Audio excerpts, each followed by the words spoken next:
Episode 659. Another podcast, This Week America, the Air Tour Sports Podcast presented by Betfred Sportsbook. It is Wednesday, February 1st, 2022. People, I hope everybody's doing well. I hope everybody is having a great day. If you're a college football fan, I hope you enjoy the second National Signing Day, even though basically nobody is signing today. Neither here nor there. We got a loaded Aaron Torres Sports Podcast. Here's what you need to know. Let's get into it. Let's discuss. We are on a little bit of a hot streak with the NFL. Obviously talked about those two playoff games on Monday's show, Bengals, Chiefs, and that snoozer between the 49ers and the Eagles. I'll tell you what, I got one interesting thought on the NFL for today's show. Sean Payton headed to Denver. I actually have something a little historical interesting that you can share at your local watering hole when you get together with your friends, because I think this one will work, but it might not. And I think there's an interesting historical reference here that I think you guys and girls will enjoy. From there, just a little bit of college football. As I said, National Signing Day is today, actually a second National Signing Day, but I don't really want to talk about that. Instead, what I want to talk about is Nick Saban had some very interesting comments on NIL. Now, I promise this isn't going to be a boring NIL conversation, but he said something that I think speaks to the future of what NIL is going to look like in college sports. And speaking of college sports, we'll wrap on a loaded Tuesday night in college hoops, where all sorts of good games. We had Kansas State Part 2.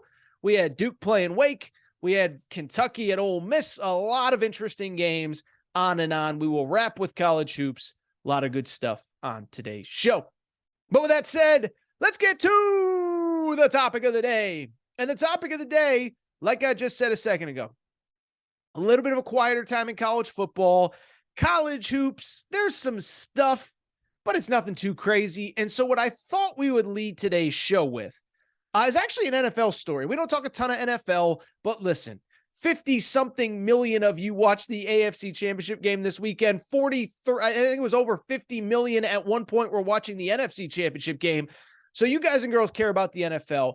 And there was one interesting piece of news that broke on Tuesday afternoon when Sean Payton, Super Bowl winning head coach, he was basically, kind of like that Urban Meyer of the NFL, one at the highest level, has been out. Is he going to come back? Now, maybe Urban Meyer won't come back. Maybe it's not a perfect analogy, but Urban Meyer, when he was out for that year, every single day there was a new story, new speculation, what's going to happen, what could happen, what won't happen.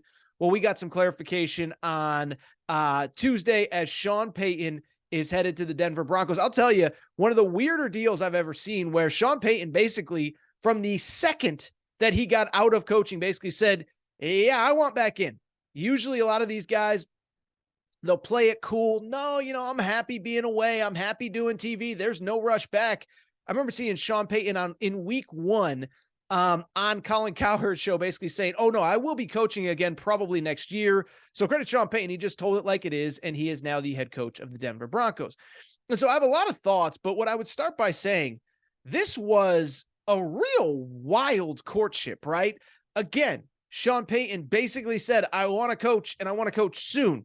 We all assume that it's either Jim Harbaugh or Sean Payton is the favorite in Denver. Jim Harbaugh returns to Michigan. Then it looks like it's Sean Payton's job. Then it looks like Sean Payton isn't taking the job and he's going to return to TV. And then we get that weird story on Saturday night that Denver had actually flown to Ann Arbor to meet with Jim Harbaugh again. And so I'll be honest, even though Sean Payton officially was announced as the Broncos head coach on Tuesday, the first inkling that I had that I believed that Sean Payton was going to be the next head coach was actually that Saturday night Jim Harbaugh report that came out from Adam Schefter. And let me explain why. And by the way, I said all this on Fox Sports Radio on Saturday night. You can go back and listen to that podcast if you do not believe me. But let me explain why I thought that Adam Schefter report indicated to me that the Broncos actually wanted Sean Payton. Because if you read the report, it was kind of a weird report, right? The report was essentially this. Jim Harbaugh, Jim Harbaugh met with the Denver Broncos probably about, 2 or 3 days after Michigan got knocked out of the college football playoff. He had a Zoom interview with them. A few days later, maybe a week, 10 days later, he officially announces in conjunction with the Michigan school president, he is returning to Michigan. And so that seemed to be the end of it. Then we get this report from Adam Schefter on Saturday night that Denver had actually flown to Ann Arbor to meet with Jim Harbaugh. But what stuck with me, what I found very interesting, wasn't that. Everybody focused on that. Oh, is Jim Harbaugh actually going to leave for the NFL? But if you read the report from Schefter on Saturday, and again, we talked about it on Fox Sports Radio, it was interesting because he does this whole report of Denver flew to Ann Arbor to meet with Jim Harbaugh. But then the end of the report, Adam Schefter says, yeah, but there's not really a market for Jim Harbaugh in the NFL at this particular moment. And so that was the moment right then, right there, that I put on my little Hardy Boys detective hat, my little Ace Ventura, Hawaiian shirt. And I said, something doesn't add up here. So we have this report that Denver flew to Michigan to meet with Jim Harbaugh. But then the end of the report says there's no market for Jim Harbaugh in the NFL. That makes no sense unless, unless, what if Denver wants this report out that they've met with Jim Harbaugh to try and get somebody else for their job to commit, to try and get a guy that maybe is on the fence, that maybe isn't going to take the job. Maybe say, hey, we got other options, including this guy Harbaugh at Michigan. And I believe that that was a sign that they were trying to basically create a market that didn't exist for their job to get Sean Payton to commit. Whether that was 100% accurate or not, I think it probably was. But the job got done, and Sean Payton is the head coach with the Broncos. And so what's interesting about this story now is, to be blunt, it's that, I think there's really kind of two camps in terms of Sean Payton going forward. I think there's the camp that probably most of us sit in that say, well, Sean Payton won a Super Bowl, was the most prominent head coach that was available, unless you want to say Jim Harbaugh, but Jim Harbaugh never won a Super Bowl. So there was only one guy that won a Super Bowl that was really available. And the Denver Broncos got him. And so to me, that was kind of where I stood. I was like, okay, one guy available, best candidate, good for the Broncos. There is also kind of this, I think it's a smaller minority that really is like kind of anti-Sean Payton. Like, I was kind of surprised in just listening to sports talk radio and talking to friends in football and all that, where you had a lot of people that said, yeah, I get that he won a Super Bowl, but that was in 2009. He stayed in New Orleans for 11 more years, never made it back to the Super Bowl, and only made one NFC championship game during that stretch. Was he that good, or did he just catch lightning in a bottle?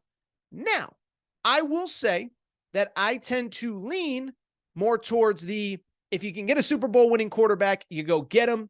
I think for Denver, it's especially important because here's the bottom line.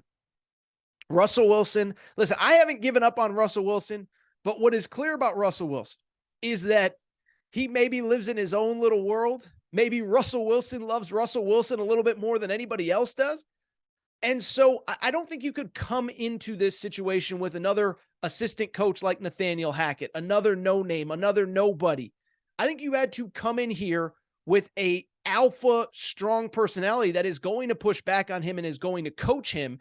And so that's why I'm excited about this, because I think if there's one guy that can get the most out of Russell Wilson, it is going to be Sean Payton. What I will say, though, and this is why I wanted to talk about it, because I was thinking about this. I do think there is a historical, interesting comparison for Sean Payton as to why this might not work. So I think it'll work pretty well. Sean Payton, head coach, Russell Wilson. If anybody's going to get the most out of him, it's Sean Payton. But this is a tough division with my boy Patrick Mahomes. I was trying to bury Patrick Mahomes for the last 12 months, and all he did was make me look stupid. And Justin Herbert with the Chargers. So it's the toughest division probably in football, in the NFL. But what's interesting to me is that really the situation that Sean Payton is inheriting is a lot different than the one that he got in New Orleans. New Orleans, historically irrelevant franchise, never very good. He gets there. He gets the young quarterback.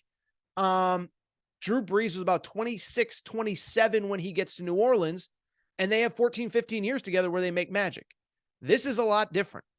They have given up virtually all of their draft picks. Remember, to get Russell Wilson, here is what they gave up to get Russell Wilson last year.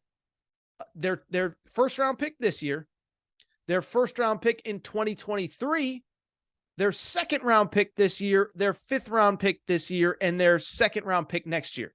So to get Russell Wilson, they gave up 5 picks overall, this year's first rounder, next year's first rounder, this year's second rounder, next year's second round. Okay. Well, now keep in mind that this is what they had to give up to get Sean Payton. So they actually acquired a first round pick from the San Francisco 49ers. They have to give up that first round pick to get Sean Payton and a second rounder next year. So in total, you have to give up 3 firsts and 3 seconds to get Russell Wilson and Sean Payton. Why is that important? It's because you have an older veteran roster, not like what you inherited in New Orleans. In New Orleans, you got to put your fingerprints on everything. You got to rebuild through the draft. You had a young quarterback.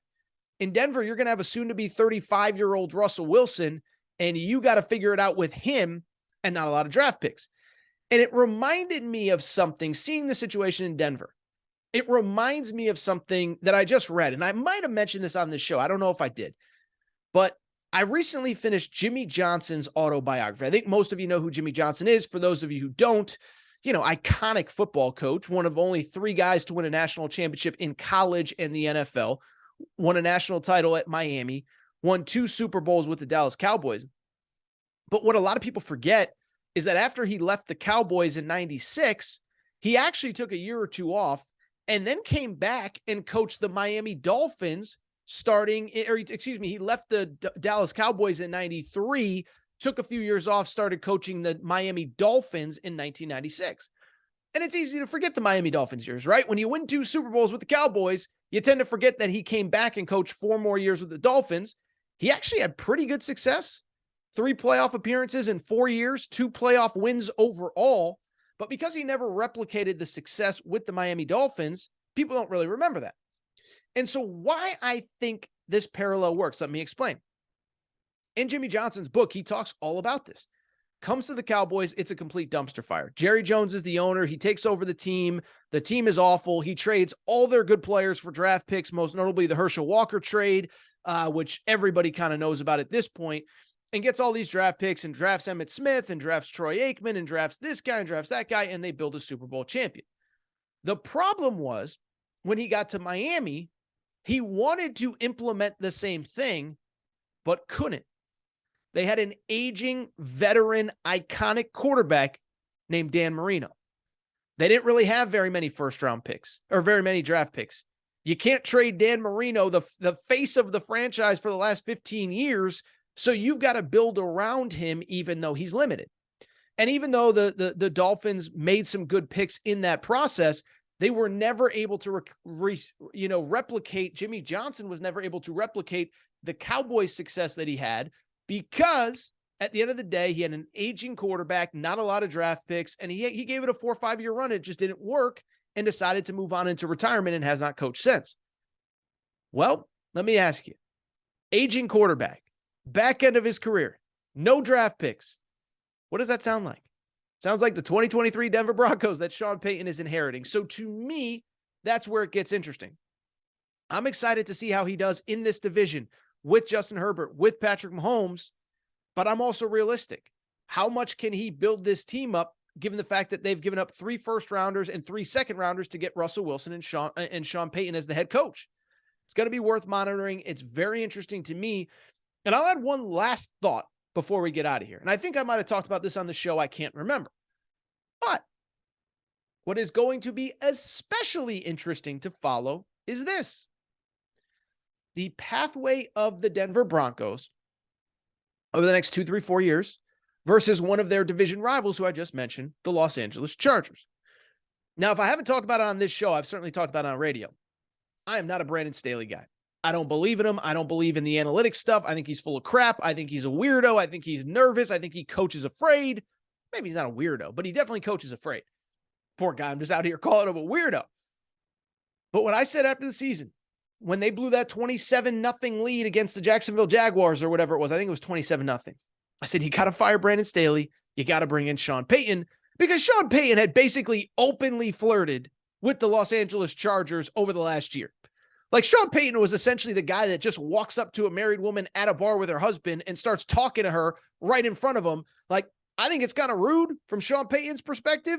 They have a coach. They're in the playoffs, but he was just talking about the Chargers job as if it was going to open. So it'll be interesting to see what happens going forward with Sean Payton and the Denver Broncos. And more interestingly, it'll be interesting to see what happens with the Los Angeles Chargers and Sean Payton in their division. Because Sean Payton clearly wanted that job. Sean Payton was clearly hoping that job would open and he'd get to work with a 25, 26-year-old Justin Herbert over the next couple years. It did not happen. And here's my question. If Brandon Staley's a disaster next year and the division just got tougher with Sean Payton in it and he gets fired and then you got to go get another mediocre B- coach, are you going to regret just not having fired Brandon Staley this year and having gone and gotten the guy that wanted your job in the first place? Listen, I'll say this. This is the one thing I've learned from college football. Once it goes sideways, once a locker room doesn't believe in a head coach, once a fan base doesn't believe in a head coach, it's really hard to skew the other way. Outside of Jim Harbaugh at Michigan, name me a coach that has been really high, had a lot of success, then cratered, and then built himself back up. I can't think of many. Dan Mullen was kind of my eye-opener on this. Like, once it got bad for Dan, like people were telling me probably 3 weeks before it got really bad for Dan Mullen ain't the guy. And I said, I don't know. Then it got really bad, and then he got fired. And so I just bring it up because I think Brandon Staley's gone in a year, and you had a chance to get a Super Bowl winning quarterback. But what I will say, very interesting deal. Sean Payton is now the head coach of the Denver Broncos, and it will be fascinating to watch. So what I'll do, take a quick break, come back. Nick Saban, some very interesting comments on NIL. Take a quick break. We'll discuss that next. All right, we're getting back to the show in a minute. But before we do, I want to welcome back our presenting sponsor, Betfred Sportsbook and the Betfred Sportsbook app.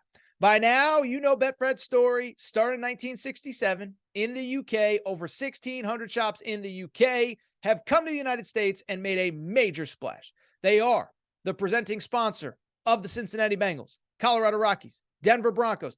And what I love about working with Betfred, nobody does more for their customers than Betfred does. Okay, I've told you before, but I'm going to keep telling you. Cincinnati Bengals games, that Betfred suite is rocking. They had a New Year's Eve into New Year's Day party for the launch of sports betting in the state of Ohio. Shout out to all of you who were there.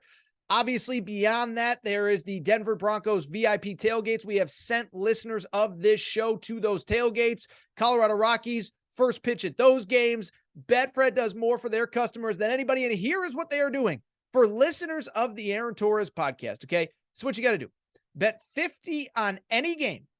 And new users, how about this? Get up to $1,000 in free bets. There are no catches. There are no gimmicks. Here's what you need to know. Bet 50 on any game. You get automatically $111 in free bets. But beyond that, you get $200 insurance on your first 5 weeks as a Betfred customer. So you decided, hey, I'm going to bet this big game. $100, $200, whatever. You end up losing it. They're going to insure you for that game. So up to 5 weeks, up to $200 plus $111 for signing up for Betfred today. You're going to want to do it. Download the Betfred Sportsbook app. Tell them Torres sent you.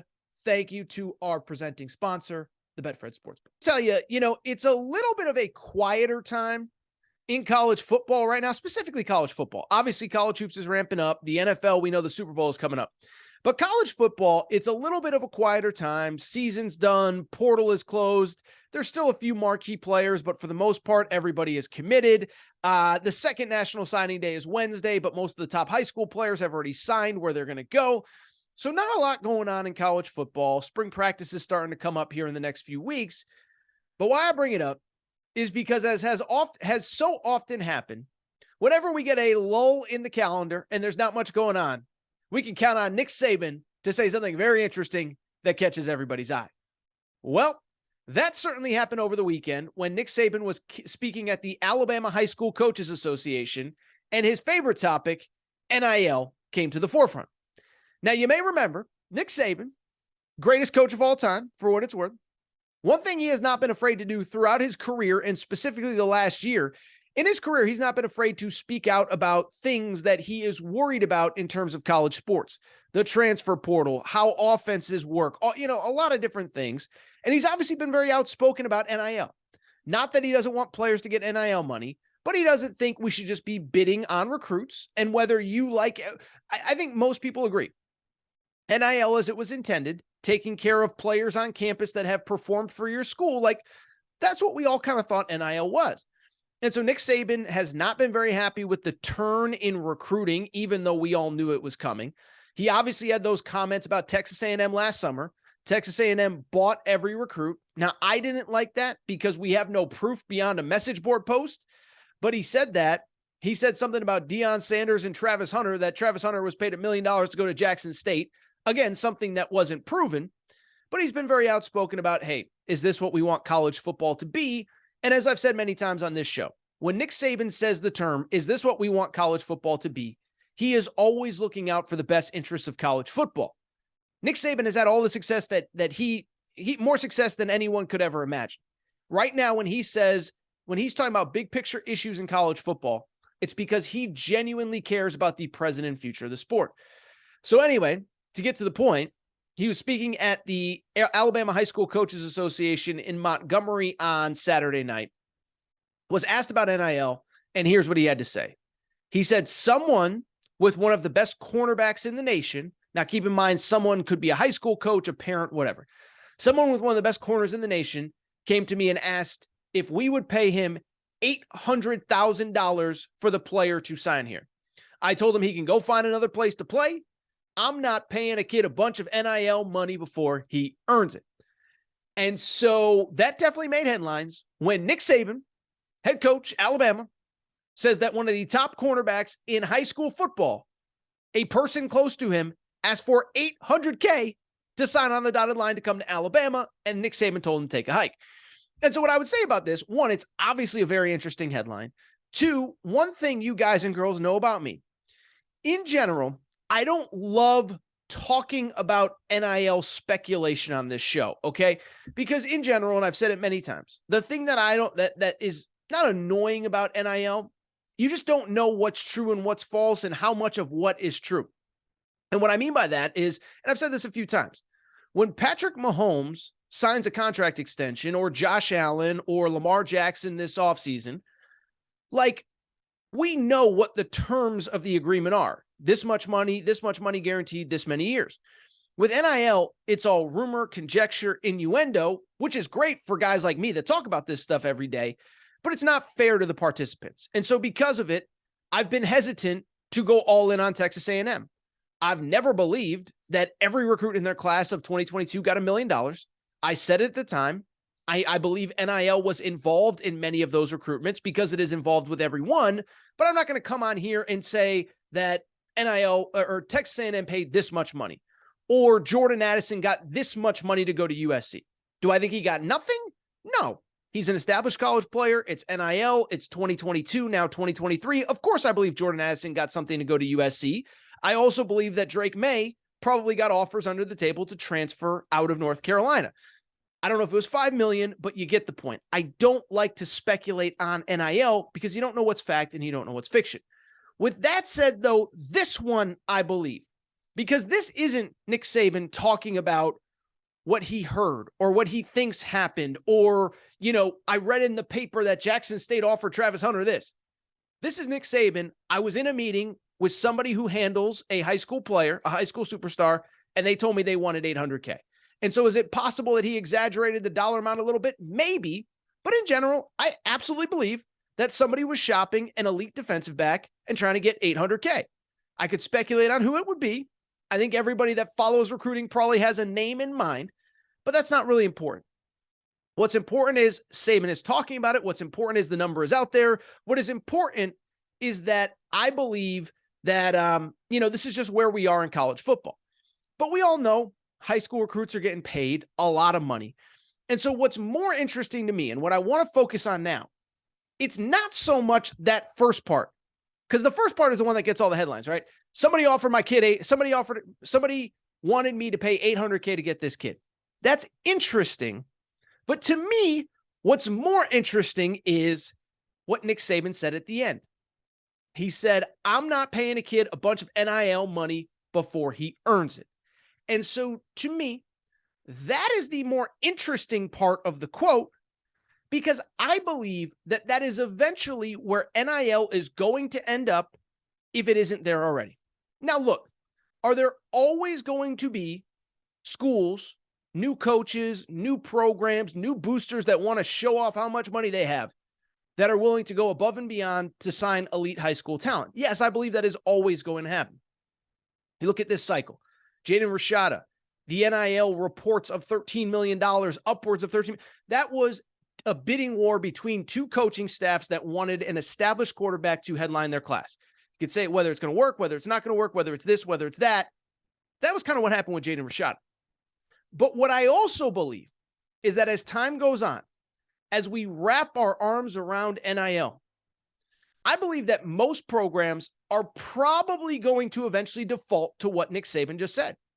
If we have an allotted amount of money, X number amount from our collective, why are we going to spend it on a high school player who is unproven? Let's give it to the guys that are already in the program to, one, keep them happy, two, keep them from hitting the portal to see what else is out there, and three, in rare cases, a player that could go to the NFL, let's retain him in college football right now. And I'll be blunt, I believe this is already actually happening, and I think we saw a little bit of this in this cycle. First off, remember the days leading up to when the transfer portal opened in December? If you remember those days, the word was, this is just going to be craziness. This is just going to be absurdity. Players are just going to enter the portal to see who can get the most money from what school. And to be clear, like, this did actually legitimately happen. This did actually legitimately happen. There were players that entered the portal just to kind of see what else is out there. Saban kind of told an interesting story at this event on Saturday where he said, according to one of the coaches that was there, that apparently one of his players wanted to get X amount of dollars, and he wanted Nick Saban or Alabama football to get his girlfriend into Alabama law school. So the point I'm trying to make, there are definitely players that entered the portal just to see what they could potentially get from a school or from their own school or whatever. But what I believe has already started to happen, if you look at the portal this year, I don't think it was actually nearly as crazy as people made it out to be. If you look at the biggest names to enter the portal, here is who most of them were. They were either group of 5 players that were looking to go up to the Power 5 level. They were players that were on the bench that weren't going to play at big-time schools. So Alabama did lose a bunch of players to the portal. They really only lost like 1 to 2 guys that were actual difference makers. Javion Cohen, offensive lineman. You could argue Aaron Anderson, one of their wide receivers that ended up at LSU, is really good. But for the most part, it was backups at Alabama, backups at Ohio State, backups at Notre Dame. And then it was G5 guys, as I just said, maybe a grad transfer or two like a Sam Hartman. And it was guys from schools where the coaching staff got fired. So yeah, Nebraska lost a lot of guys to the portal because they want to see what else is out there because they had no commitment to. The point I'm trying to make, most of the best players at most of the best schools did not hit the portal. You didn't see a mass exodus of starters and stars from Ohio State, from Michigan, from Oregon, from Alabama, from Georgia, from USC, from Tennessee, whoever. And I believe that's what's starting to already happen, is schools are starting to allocate funds and say, you know what? If we're going to pay players, let's make sure we keep the guys in the locker room happy first. I find it very interesting that, again, we have some stories about this. Michigan started a collective about 3 weeks ago, specifically for players who are already in the program. So you're not eligible to receive any money or any compensation from the collective unless you're already on the roster. I spoke to a booster, not a big booster, but I spoke to a booster the other day from one of these other Big Ten schools, not Michigan, but one of the other big ones, Wisconsin, Nebraska, Iowa, Penn State, Ohio State, whatever. And he said the same thing. He's like, I believe our guys are as well taken care of as anybody. We're just not going to get into bidding wars for high school players. Florida State is another one. And I talked about it on, I think it was last Friday's show, where it feels like Florida and Miami are getting into a you-know-what measuring contest to try and sign the best high school players. Florida State is an elite team playing great basketball, or playing great football right now, going to be in the top 10 in the preseason. And they retained a bunch of guys that had the opportunity to go to the NFL. And most believe that NIL played a role in it. And so I believe this is where we're going to go with NIL in the next 3, 4, 5 years as people start to figure out NIL. One, it's hard to invest in freshmen for a few reasons. One, it's hard at the best schools to get them on the field. Now, Alabama and Georgia, and all, like guys are going to play, but look at Texas A&M this year. And I'm not implying that Texas A&M paid everybody, but if they're good enough to play, that's probably not a good sign. You don't want a bunch of 18-year-old kids in the program. And then two, beyond that, if they don't play right away, you paid them for nothing because they're going to hit the portal a la Quinn Ewers. So that's one. And then two, like I said, I just think it makes a lot of sense if you only have 10 million, 8 million, 4 million, 15, whatever the number is in your collective, pay the guys that are already on the roster because those are the guys that have already delivered.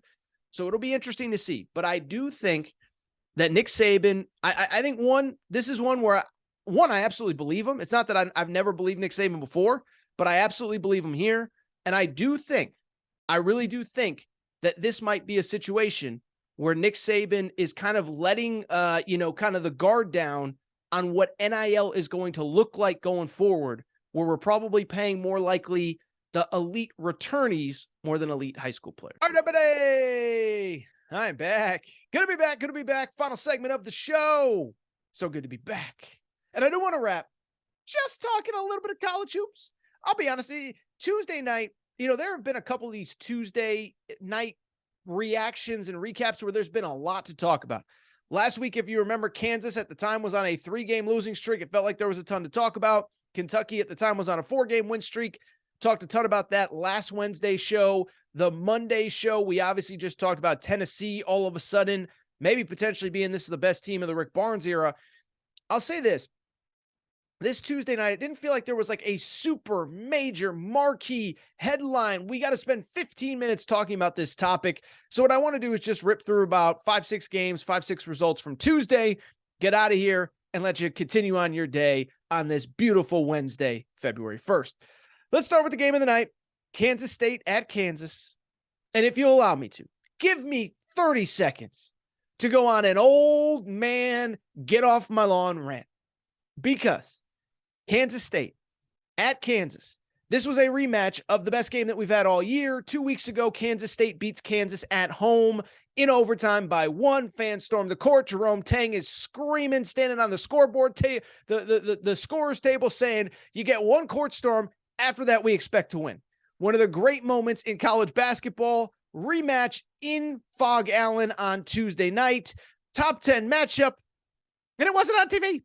You had to have the ESPN Plus app, and listen, I know it's my job. I shouldn't complain, blah, blah, blah, blah, blah, but I'm sure like a lot of you, you like to flip channels. You like to have that one main screen with the big TV, and this one was relegated to a computer, which is kind of okay because it didn't end up being a very good game, but I wish we could have gotten that on one of the main TV networks.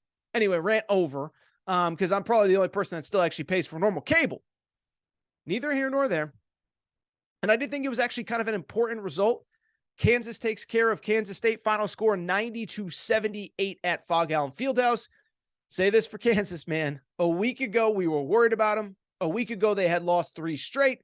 Well, fast forward, they go into Rupp Arena on Saturday night and beat Kentucky. And then they follow it up with a big win against Kansas State as well. And when I look at Kansas, I think one thing is very obvious to me in terms of why they've turned the corner. If you remember a week ago, when Kansas was on the 3-game losing streak, big Monday, they lost to Baylor. That was after the Kansas State game. That was after another loss that they had. And I said, here's the bottom line with Kansas. They have 2 really good wings, but really, outside of Jalen Wilson and Grady Dick, they're not getting enough from the front court, and they're not getting enough from the back court. If you're not getting anything from your starting guards or your starting center, you're going to struggle. Well, on Saturday night, Kansas's front court was awesome against Kentucky, limiting Kentucky to, 1 or 2 offensive rebounds the entire game, limiting Oscar Tshiebwe to not one of his better performances overall. But then I thought on Tuesday night, it was the guards who stepped up. And I really think the guards over the last 2 games have been the difference for Kansas.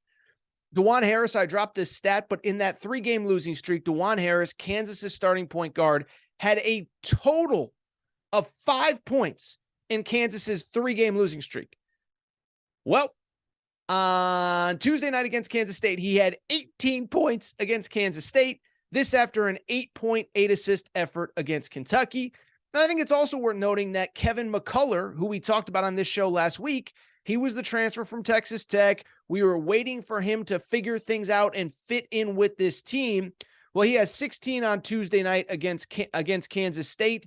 And overall, he has really, I think, taken off in the last 4 or 5 games for Kansas State overall, or for Kansas overall, on top of the 16 that he had on Tuesday night. He also had 11, but it was a big 11, if that makes sense, against Kentucky. Prior to that, 14 against Baylor, 10 against TCU. So 4 straight double-figure games for him overall.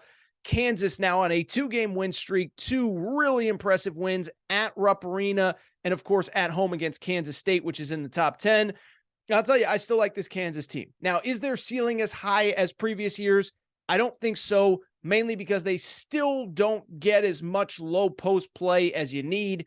Eventually, especially in this year of college basketball, you're just going to run into the wrong team with the wrong bigs.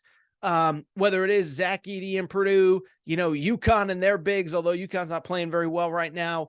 Oscar Tshiebwe maybe in a rematch. I don't know, but I worry about Kansas, like in terms of being a national title contender. But as I told you, Bill Self is going to figure out a way. There have been years where Kansas starts 1-2 in league play, or 2-3, or 2-2, or 2-4, or whatever. That's exactly what happened as of a week ago on that 3-game losing streak. They bounce back and get 2 straight really impressive wins. But in true, the Big 12 is really tough fashion. They now, after surviving Rupp Arena, after surviving Kansas State at home, their next 2, they get Iowa State on the road on Saturday, and then immediately follow it up with a big Monday game against Texas next Monday night. So it does not get any easier for Kansas. From the Kansas State perspective, listen, another one, I can't get worked up about a top 10 team going on the road and losing to a really good Kansas team. Listen, Kansas State, everything is still ahead for them. Didn't think it was their best game overall. Keontae Johnson, their star, was unbelievable. 22 points, 12 rebounds. Marquise Noel, 23 points. The problem was they combined for 55. The rest of the team combined for about 23 or so points. That's not going to get it done across the board. 9 points total from their bench. Again, in most big games, not going to get it done. But listen, they had the big win. They walked into a hornet's nest against Kansas tonight. Obviously, Kansas looking for revenge. Not surprised that Kansas won. Not surprised that it was even a double-figure scoring game. These are 2 really good teams. I still really like Kansas State a lot. I think I've talked about it maybe on this show. I know I've talked about it a lot of places. Sometimes you have a team that gets hot in the regular season, new coach, new program, new energy, but it doesn't translate to March. This Kansas State team I still believe in, because they got those 2 bucket getters, Keontae Johnson, Marquise Noel.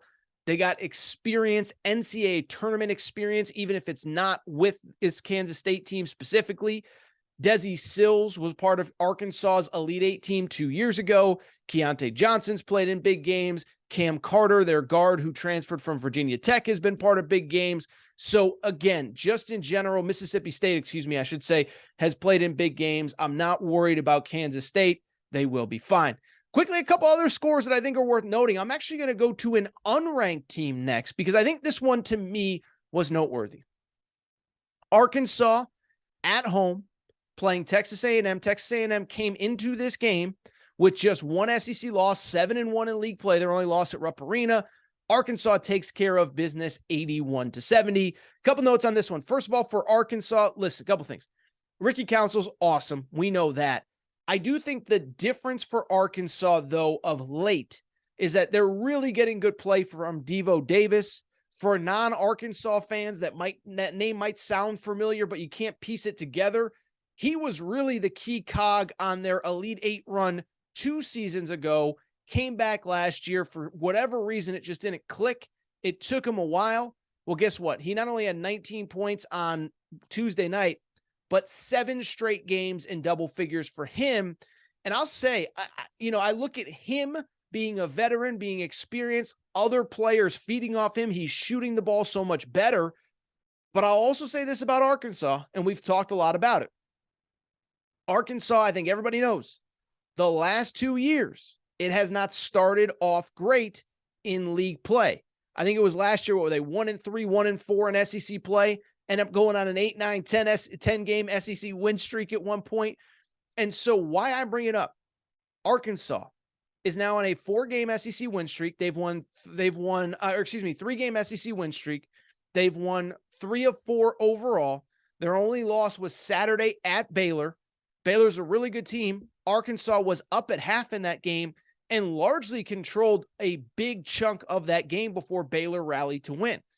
And so I bring it up because I look at this Arkansas team, and the one thing that stands out, 3 straight in the SEC. They probably should have won the game before that against Missouri. And I'm just going to tell you, whether it's the rest of the SEC or the rest of college basketball, you do not want this team to get confident playing into February. This is what they do. This is who they've been under Eric Musselman. And if you let this team get hot, if you let this team gain confidence, I'm telling you, they will get hot and they will start beating good teams. Now, good thing for Arkansas, they have a winnable game on Saturday at South Carolina, and then they really hit the back half of their schedule in the SEC, which gets much tougher. 2 games against Kentucky, including a week from tonight. So literally a week from, so next Tuesday, Arkansas plays at Rupp Arena. They have Alabama still on the schedule. They have Tennessee still on the schedule. Both of those games on the road. So how about that? They still have Kentucky, Alabama, and Tennessee on the road in SEC play, as well as the season finale at Bud Walton. So this is a team. Don't let them get confident because this is a team with plenty of talent, plenty of skill. Here's the other thing. Jimmy Dykes said this on the broadcast. Jimmy Dykes lives in Fayetteville or in the Fayetteville area, and he is around this Arkansas team a lot. He said point blank, Nick Smith Jr., the star freshman, top 5 pick projected, who has been out for most of the season. He's played 4 total games. Jimmy Dykes said he thinks that he will be back.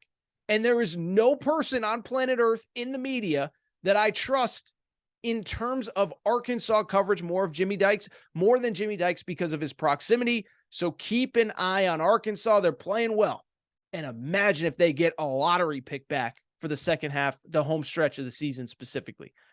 Couple other odds and ends. One, did you see what Alabama did to Vanderbilt? Whew. How about this for a score? 101-44 is the final score. Alabama won by 57 points on Tuesday night. And it's funny, right? Because, listen, one thing about me, I try to separate real conversation from fake media narrative, okay? And why I bring it up. How much did I talk about Alabama, Oklahoma on Monday's Aaron Torres pod? Oh, I didn't talk about it at all. Because I said, if Alabama goes on a 3-4 game losing streak, come back and talk to me. If Alabama bounces back with a bad performance again against Vanderbilt, come talk to me. But I don't care that they struggled against Mississippi State last week, a team that they had beaten by 15 points on the road earlier this year. I don't care that they lost at Oklahoma. Come to me when we have a 3, 4, 5 game sample size that this team is going in the right direction. Yeah, I think Alabama's fine. Again, a 57-point win against Vanderbilt. Oh, by the way, Alabama, again, a pretty manageable schedule for them going forward into the middle of December, or the middle of February, at LSU, Florida. And then they do close 2 games against Auburn, at Tennessee, Arkansas at home. So Alabama still does have most of the toughest part of their schedule ahead as well. I'll tell you this, we're going to get some great Tuesday and Wednesday nights in the SEC. How about this? Next Tuesday night, it's Arkansas at Kentucky. Next, the following Wednesday, the day after Valentine's, you better get your wife or your husband or your boyfriend or your girlfriend out on Valentine's Day. Because the day after the 15th, if you're trying to do the late Valentine's dinner, Alabama at Tennessee. That should be a good one. Couple other results. Kentucky takes care of business against Ole Miss. Listen, they did what they had to do. No Cason Wallace in this game. Severe Wheeler gets hurt in the game and comes back. And Antonio Reeves, my guy, finishes with 27 points and a school tying record 6 3-pointers. Listen, I said it about Antonio Reeves. You can find the tweet 10 days ago. I said, this kid's a gamer. This kid's a baller. This kid is fearless. I love the way that when things go bad, he is not afraid to take the next big shot, right? That's what they say about great shooters and great scorers. Missed 10, not afraid to take number 11. That's who this guy is, 27 points. Now, obviously, if you're Kentucky, you do need to get Cason Wallace back healthy. Hopefully, it was precautionary. As I record, there's not much information. He's been dealing with back spasms. You hope that he is fine because, listen, I think Kentucky will be okay without him, but they're obviously their best version with Cason Wallace. By the way, we want to tear down Calipari for everything. How about we give him a tiny bit of credit? Remember what I said last Wednesday's show?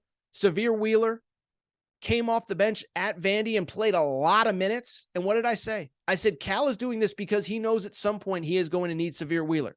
Well, Cason Wallace goes down, and Severe Wheeler, even in a moment where he got hurt, ends up, or where Cason Wallace gets hurt, he ends up playing big minutes, finishes with 4 points, 4 rebounds, 9 assists, just 1 turnover. If you get the 9-to-1 assist to turnover ratio from Severe Wheeler, you're in pretty good shape. Final results that we'll discuss. Indiana, they just can't have nice things. 5-game winning streak is over. They lose at Maryland.